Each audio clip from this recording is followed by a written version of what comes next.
Hello, Moon to Moon. I'm back with another astrological teaching, the first of the teachings for phase 3. We are moving into looking at the moon and the malefic planets, which I will be defining in just a minute. First, I just want to remind you what I've been repeating again and again, that learning astrology and learning about your chart is really different from other learning processes. And it's not going to be a thing that you can ever fully get your head around. It's going to be more felt than it is processed analytically. At least that's how it feels to me. It relaxes me to remember that I can't possibly understand everything about a placement. So today I'm going to be tapping as suggestions that you can be feeling resonate or don't resonate as true for you. And then you can begin to go exploring if you want to go learn more about this particular signature that you may have in your chart. Go exploring, I would say, because you're curious, because it sounds fun, because you have a hunch that it's going to be nourishing for you to do so. And inviting you to not entertain the interpretations, the delineations, and the readings of those who bring fear to your body when you bring them in. So bring their words in. Okay, let's dive in.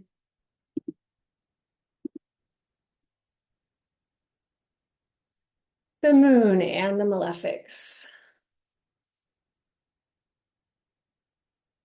So, malefics. It's a big word, okay? Because malefic is rooted in the root mal. It comes from this root mal, which is Latin for bad or evil, as in malicious or malevolent. So, there can be this sense of fear, straight out of the gates, is we're going to learn about something that we don't want to learn about because it's going to be bad for us. As soon as we start talking about the malefics, you can start to feel this part of you that's bracing for bad information or guarding against something that's going to hurt. The malefic planets are the planets that traditionally and across many cultures through the lineages of astrology have been known for bringing what we can call an unfavorable influence. If you're thinking about favor and how favor is related to fortune, we're wanting readings, we're wanting forecasts, we're wanting horoscopes, just may it be favorable. The malefics we tend to think of as bringing about unfavorable consequences and outcomes. Bad.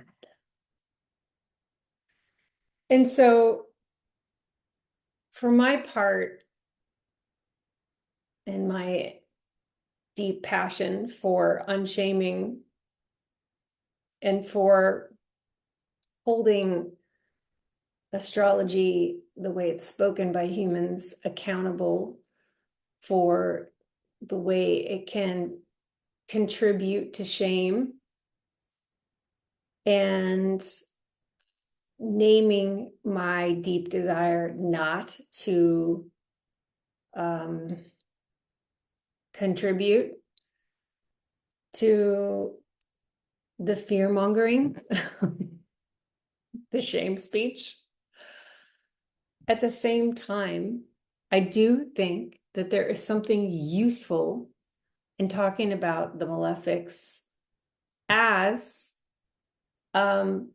having different, bringing about different kinds of feelings and different kinds of outcomes, different kinds of experiences, I should say, rather than outcomes, than we might compare to the experiences that come from Venusian and Jupiterian, which are the benefic planets, when we're relating to them in our lives.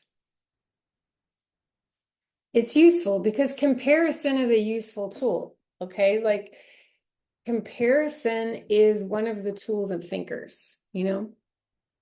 And so we need to be able to compare when we're like looking at 7 planets or we're looking at 10 planets, depending on, you know, if you're bringing in the outer planets, which we are here. In order to be able to pull out what makes each one what it is, we have to be able to compare them in some way, you know? And we can't, one of the ways that we compare the planets is to put them into categories of benefics and malefics. And we're not going to talk about the benefics here. From an emergence astrology perspective, which is my perspective, and you're welcome to join me, all the planets are made of love. And all the planets love us. So if that's true, what is helpful about the idea of malefic?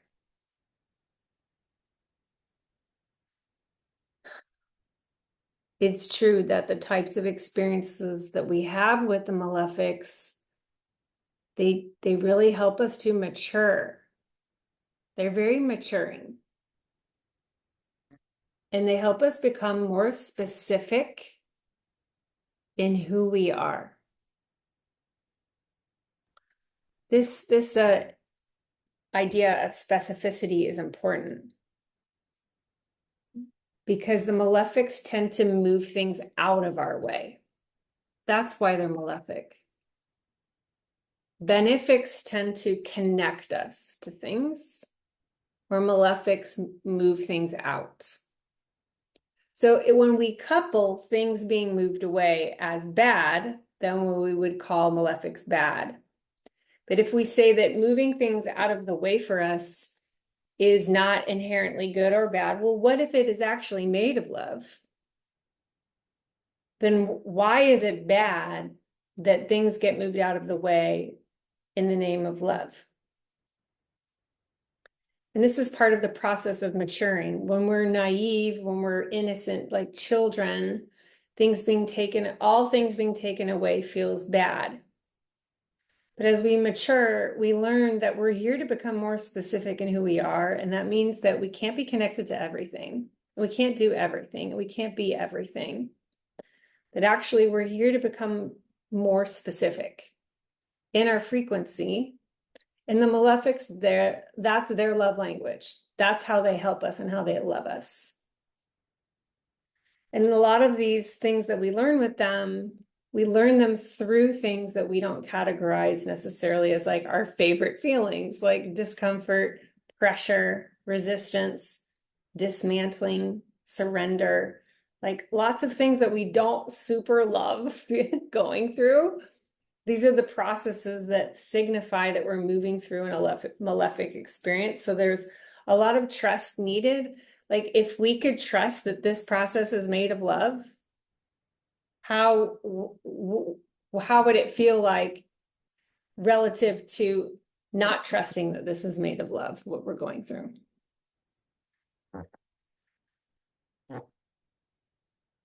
So the traditional malefics are Mars and Saturn, and sometimes the sun. It's, to me, I'm not going to talk about the sun here in the rest of this, but it can make things feel so much more clear about like why sun stuff is hard, like why the solar is so difficult.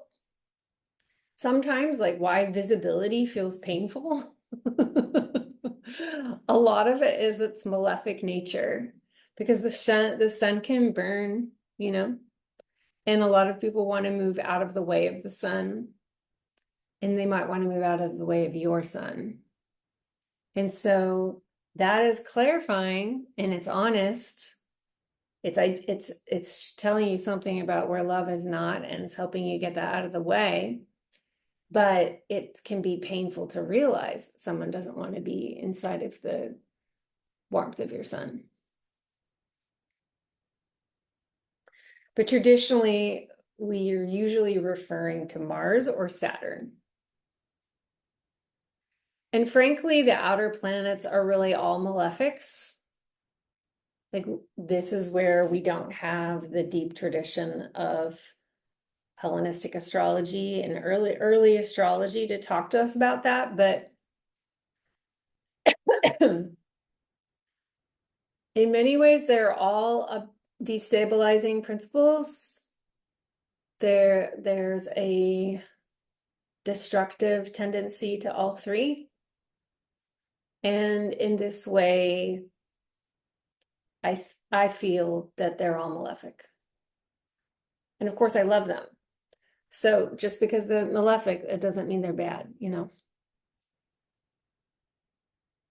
So I think that the most easeful and clear way to begin to support you in thinking about the relationship between your moon in these different malefics is to just really think about what each of them is wanting. Because if you think about it, each of them as having like their own agenda, they're parts of you that have their own agenda.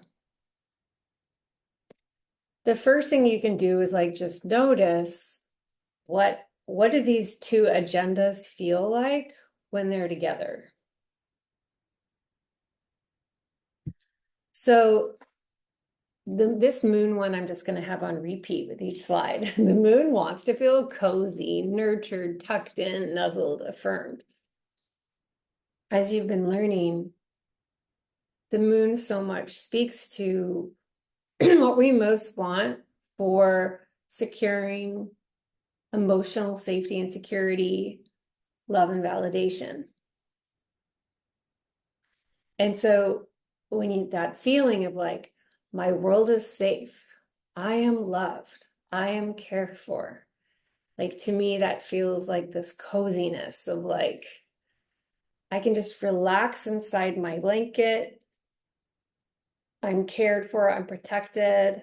I can just soften and I don't have to, I can just let go into how I want to feel right now. That everything's going to be okay. So if you think about there's a part of you that's like a really important motivating part of you, right? Like we are ready to get to that feeling. Like we're going to do a lot of things because some parts of us think that we're moving towards that. And then if you think about then there's a Mars part of you and there's a Mars part of everyone you meet. And this is a part of us that like has energy to assert. Like the energy's got to go somewhere. Where's the energy gonna go? It like wants to go butt up against life. It wants to go. It wants to get after it. It's like, go. You know, there's this pointedness to it's moving out into the world. It's a very energetic part of us that's looking to go experience itself. So you can see right away that these two together have a kind of dissonance, right? Like very different things that they're interested in, you know? Um, Frankly, Mars may look at the moon part of you and be like, boring. We're all complicated people, you know, we all have these different parts of us. We have many parts. So when you see these different dynamics between the moon and Mars in your chart, and that would show up as those aspects that we talked about in the sun and moon astrology teaching, where I talked about conjunctions and sextiles and squares and trines and inconjuncts and oppositions. Each of the different dynamics that could possibly be showing up as a relationship between your moon and Mars, you can feel into the ways that this may or may not be like a a really pokey part of your personality, a really pokey part of your experience of yourself that may benefit from more conscious relating between these parts of you. You know, something that can be really powerful is when what you most want to nurture is what part of what inspires the assertion of your energy, right? Like there are ways we can put these together. That's really going to be up to you to be feeling into how, depending on yourself, how you know yourself, depending on the kinds of aspects you have in your chart, how does like the nurturing principle want to engage with the assertion principle for you? And sometimes what we can really bump up into is the sense of our power being wounded, right? Like if the moon can sometimes point to wounds, and there's a Mars story happening, there could be perhaps a persistent experience across your life of feeling like disempowered. And if you did not have a safe way, a nurtured way to release that anger about that, then you may have had to swallow that anger. And it may be that when someone pokes at that swallowed anger, you might have suddenly a very short temper when you otherwise don't even know yourself to be somebody with a temper. And so there's like a million stories that can unfold the deeper you go into studying these patterns in yourself, and you learn them over time with your chart as you go. Sometimes Mars to your moon as a transit can be like a pokey transit, like you get wounded on the day of that happening. It's actually, I experienced a horrific breakup on the day that Mars was on my moon. It's kind of wild, because Mars takes 2 years to go around the whole chart, so that's not very often.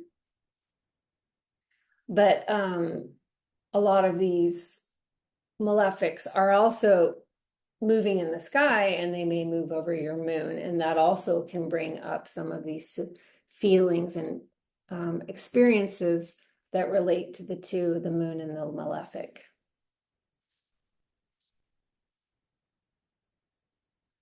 With Saturn wants to create containers of time and focus to see something through.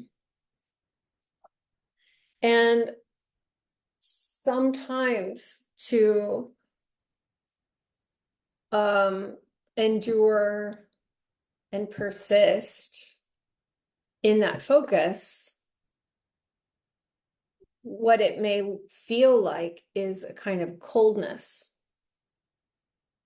and a lack of interest in nurturance that you may, at an emotional level, depending on the angle of your moon Saturn, you may have experienced one or both caregivers to have been like, it may have felt like they didn't care, that there was like a coldness to the dynamic, and a kind of boundary around feeling supported, like a limit. Saturn can be limits. There could be like a sense of there being limits on how much nurturing the world gives, is what your inner child perceives. And so part of the life can then be about on your healing path, like until we're like very consciously on our healing path, it may just feel like reenactments of the same old pattern. But here on our healing path, moonlit path, the mystery path, it can be, you can come into these opportunities where you learn to open up into trust, and also be someone who is like appropriate and loving in their limits and with their boundaries, because boundaries in themselves are not evil or bad. Boundaries are very, very, very loving. You know, when somebody gives you their boundary, they're being honest with you so that you can both love each other better. But if what you're used to is a boundary that feels very cold and unloving, it can take years and years and years of practicing with boundaries to truly, at a full body level, understand how loving it is, and that it's not, you're not like about to have nurturance taken away from you. We also talked about Saturn a lot in the Capricorn transmission, and so there's more there too thematically to keep exploring depending on what you have in your chart between Saturn and the moon.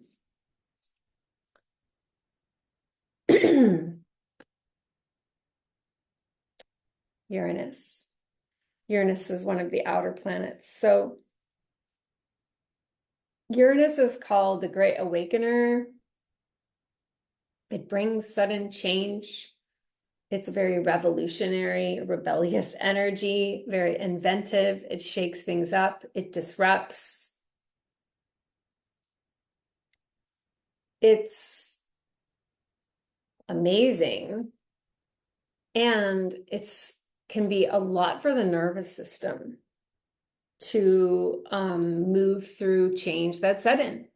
Like one of the key parts of the definition of trauma is that something is happening that's too overwhelming and too fast for the body to process like completely and like metabolize fully. And so there we have trauma stored in the body. And so I wouldn't necessarily say that Uranus is a signature of trauma, but what I do see, especially like as a lifelong pattern, but also through Uranus transits to your moon, is that it can feel very disruptive to the somatic system, to the nervous system, to capacity. And there can be a lot of anxiety that can come in times when our moon is not feeling super safe, when the moon has been destabilized. And at the time of filming this, Uranus is in late Taurus. You know, Taurus is the sign that most wants things to stay stable. So for those who have Taurus moons, somewhere along the last 6-7 years, there's been a Uranus transit to the moon. And this can feel extremely destabilizing to the moon and like really, really hard on a moon that happens to deeply, deeply, deeply want stability. It's like not interested in sudden changes. No, please no sudden change. And so it's like compassion that like one on the other side of this change, it's going to be great because something got removed that was like really stale, and a new paradigm is now created that I trust, inviting us to trust, that is ultimately more supportive for us. But at the time of the transit, it may have felt unwelcome to be going through a Uranus transit to your moon.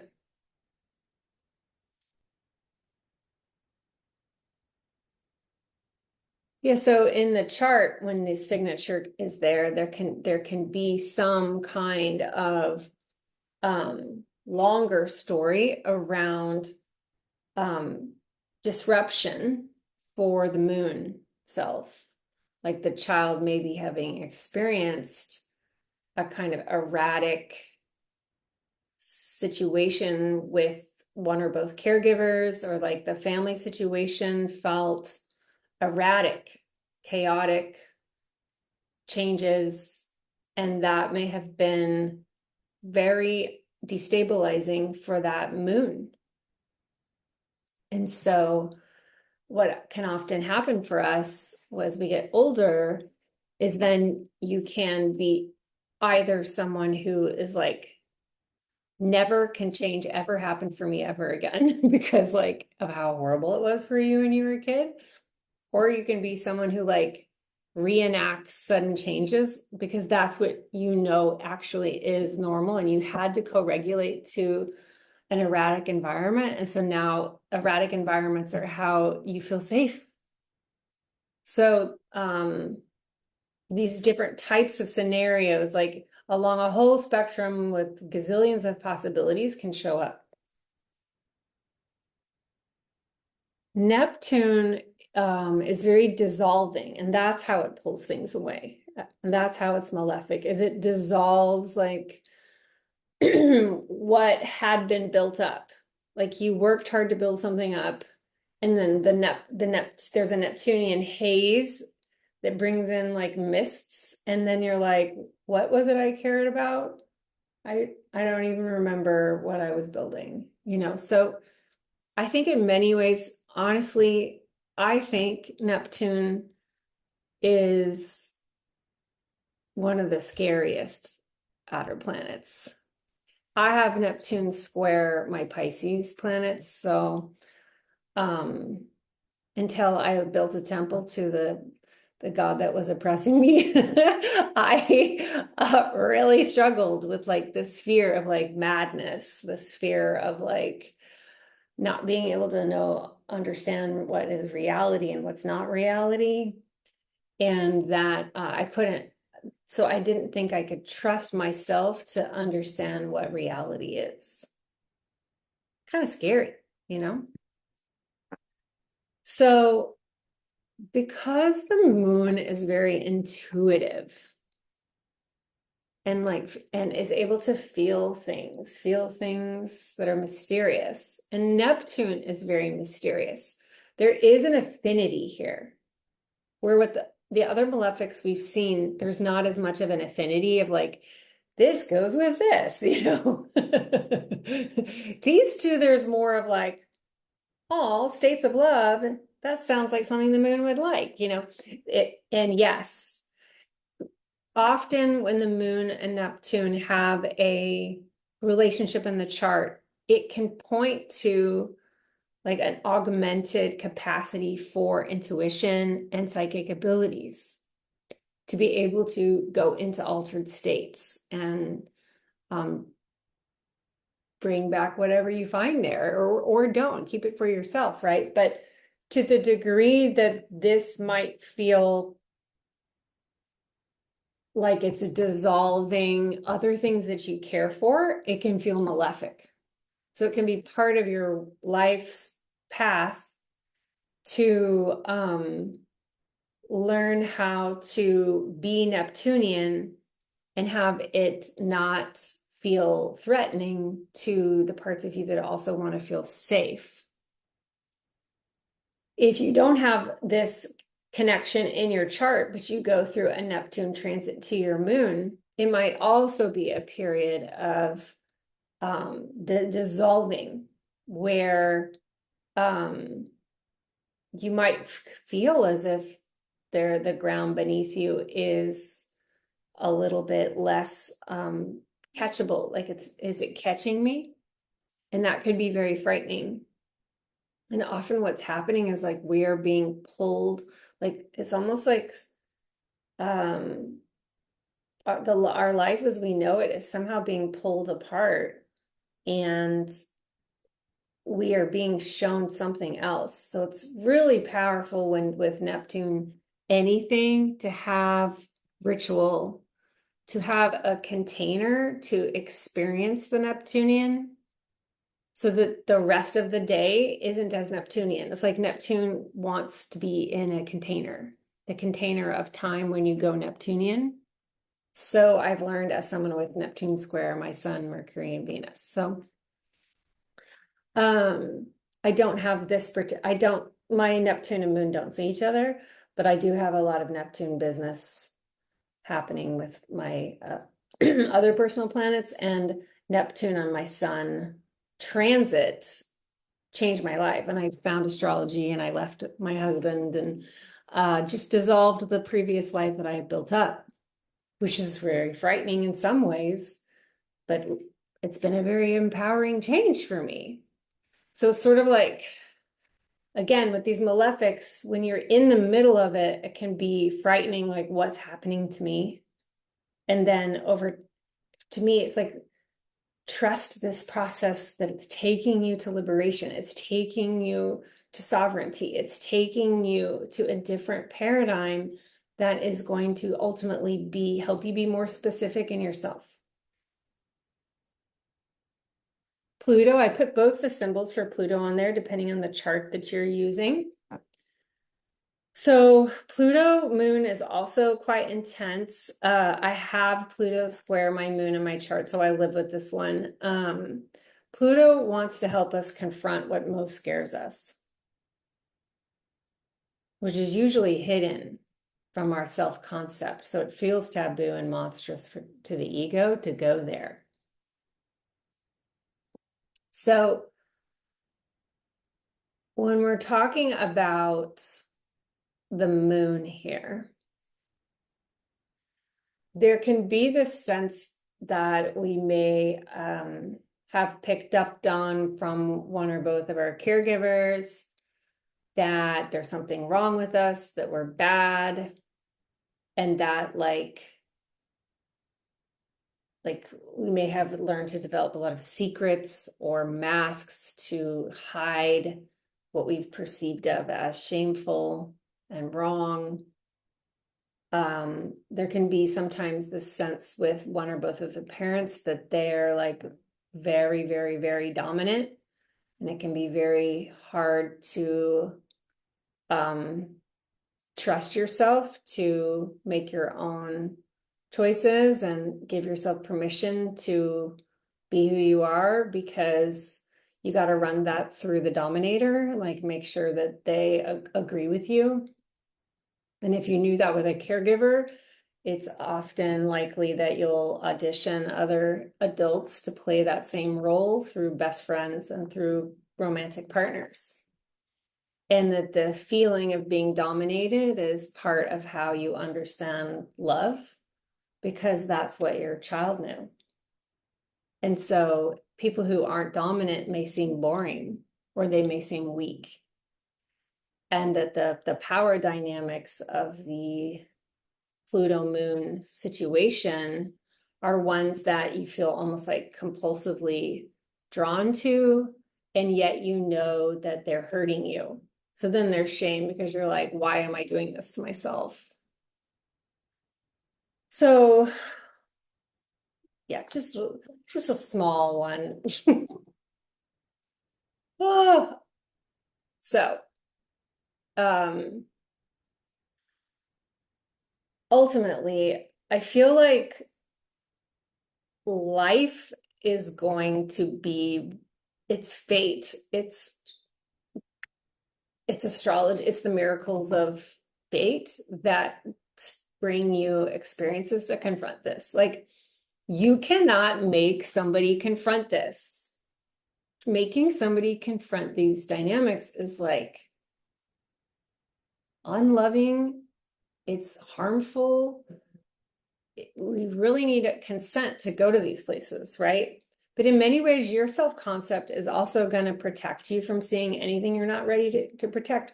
Our self-concept is how we have like scaffolded our whole life to help us understand who we are. And sometimes we just won't even see like where the truth is, because our self-concept has set it up so we don't see it. But then life might happen, and we are like dropped into like mask removal, and we start to just be like, oh my God. And it is like a horror movie, which is why I have a whole class called Cape Space for wondering if it's possible to enjoy ourselves in the process of like playing with this intense material. So consent required. But Pluto moon, if you're looking at someone else's chart and you see Pluto moon, on the one hand, like opening your heart to like, wow, there that is. And on the other hand, surrendering to trust that like the forces of the universe and their guides are going to bring them to the initiations that will be perfectly timed to support them in seeing the depth and breadth of these patterns as they have the capacity to hold the like identity shifts that they'll be invited into to let go of these patterns. Yeah. I'm I'm I was like nervous to scroll down because I was like, I know I didn't change the title at the top of the next tile. And there it is. Oh, I'll change it in what I put in Teachable. Okay, this is the last slide. Notice the relationship then between your moon and each malefic by sign, house, and aspect. Take your time with this. Take your time with this. You have your whole life to play with this. There is no rush. Pick the one that just most resonated from what I said, and just don't even worry about the others. Whatever resonated, that's your body saying that's the one to go study first. So you can look at the relationships between the signs. Are they fire? Like, what's the element? Do they play along as you've been learning? Like, what's the houses? Like, the houses of each's placement will also reveal a lot of interesting things and give you some thoughts around like, what is that like? How does this resonate? And then reminder, those aspects, we talked about them, they're conversations between the planets. And we looked at that in the moon and the sun video. So you can go back to the video or you can go back to the PDF to get more info. Also, just Googling aspects. There's tons out there. Again, just disregard any astrological speech that brings a lot of fear to your body that doesn't feel loving. All right. Thank you so much. See you at the next one.